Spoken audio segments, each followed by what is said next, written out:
पांडव जब राजसूय यज्ञ कर रहे थे तब ब्राह्मणों को दान दक्षिणा देने के लिए सुवर्ण की जरूरत थी। भगवान श्री कृष्ण अर्जुन जी और भीमसेन को साथ लेकर सोना लेने के लिए लंका जाने निकले। श्री कृष्ण और अर्जुन जी रथ में बैठे थे और भीमसेन पैदल चलते जा रहा था। भगवान श्री कृष्ण रथ को धीरे धीरे चला रहे थे, लेकिन भीम झड़प से चल रहा था। चलते चलते वो रथ से बहुत आगे निकल चुका। वो रास्ते में जा रहा था, तब श्री हनुमान जी अपना पूंछ रास्ते में लंबा करके बैठे बैठे फल खा रहे थे। भीम हनुमान जी को पहचान सका नहीं। वो उनको एक सामान्य बंदर मानकर बोला कि हे बंदर, तेरा पूंछ रास्ते से हटा ले, मुझे आगे जाना है। लेकिन हनुमान जी कुछ बोले नहीं। भीम ने फिर से बोला कि हे बंदर, सुनता नहीं है, तेरा पूंछ रास्ते से हटा ले, मुझे जाना है। हनुमान जी ने भीम के सामने देखा और फिर मुस्कुराते हुए फल खाने लगे। ये देखकर भीम को बहुत गुस्सा आया और बोला कि तुझ बंदर, पूंछ हटा ले, वरना तेरा पूंछ पकड़कर तुझे समुद्र में फेंक दूंगा। हनुमान जी बोले कि कोई बात नहीं, तुझे जो करना है वो कर, मैं पूंछ हटाने वाला नहीं हूँ। भीम ने कहा कि तुझे मेरी ताकत का अंदाज नहीं है। हनुमान जी बोले कि भाई आजमा के तो देख।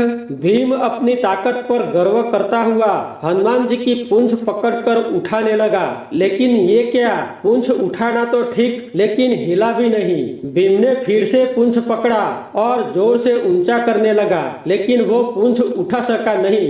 भीम बार बार पूंछ उठाने का प्रयत्न करता रहा, लेकिन पूंछ उठा पाया नहीं और पसीने से रेब जेब हो गया। हनुमान जी ने कहा कि भाई जरा ज्यादा ताकत लगाओ और उठा लो पूंछ।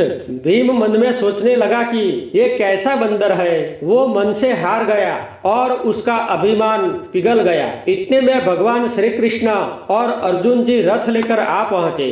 भीम दौड़ता श्री कृष्ण के पास पहुंच गया। श्री कृष्ण ने भीम से पूछा कि भाई भीम, क्या हुआ, क्यों खौफ रहा है।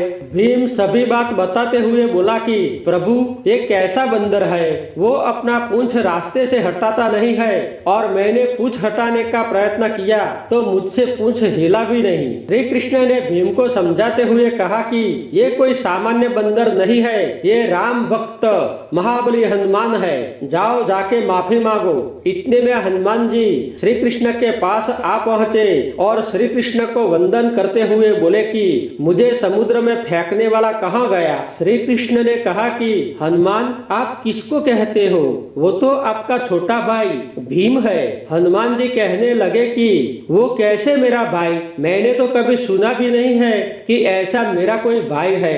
श्री कृष्ण बोले कि देखो वीर हनुमान, आप पवन पुत्र है और भीम भी पवन पुत्र है। इसी तरह दोनों वायु पुत्र हुए तो दोनों भाई हुए ना।